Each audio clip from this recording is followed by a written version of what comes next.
ఒరే అబ్బాయి, ఈ వర్షాకాలంలో వేడి వేడి బజ్జీ తినాలందిరా, చేసి పెడతావా మరి? ఎందుకు చేయను బాబాయ్, నీకోసం చేసి పెట్టాను చూడు, ఎలా ఉందో. సూపర్ అంటే సూపర్గా వచ్చింది.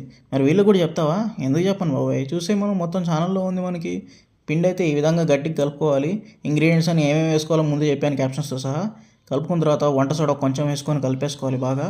దాని తర్వాత మిరపకాయ లోపల ఇట్లా ఉంటాయి కదా నరాలు, వాటిని క్యాప్సైసిన్ అంటారు. కారం మొత్తం దాంట్లో ఉంటుంది, గింజల్లో ఉండదు. ఈ విధంగా కలిపేసుకొని నీట్గా వేసుకొని సన్న మంట మీద కాల్చుకోండి. చాలామంది ఏం చేస్తారంటే తప్పు, వేడి ఎక్కువ పెట్టేస్తారనమాట, మీడియం ఫ్లేమ్ మీద కానీ హై ఫ్లేమ్ మీద కానీ. అలా చేస్తే మాడిపోతాయి. ఈ విధంగా సన్న మంట మీద పెట్టుకొని నీట్గా కాల్చుకోండి, చాలా బాగా వస్తాయి. మిగిలిన పిండిలో ఈ విధంగా ఉల్లిపాయలు చక్రాలా కోసుకొని అవి కూడా ఫ్రై చేసుకోండి. ఇవైతే బ్రహ్మాండంగా ఉంటాయి, మా ఇంట్లో అందరికీ చాలా ఇష్టం. మీరు కూడా తినేసిండి ఒకసారి వేసుకొని. ఇప్పుడు మసాలా కోసం ఉప్పు, కారం, గరం మసాలా వేసి కలిపేసుకోండి.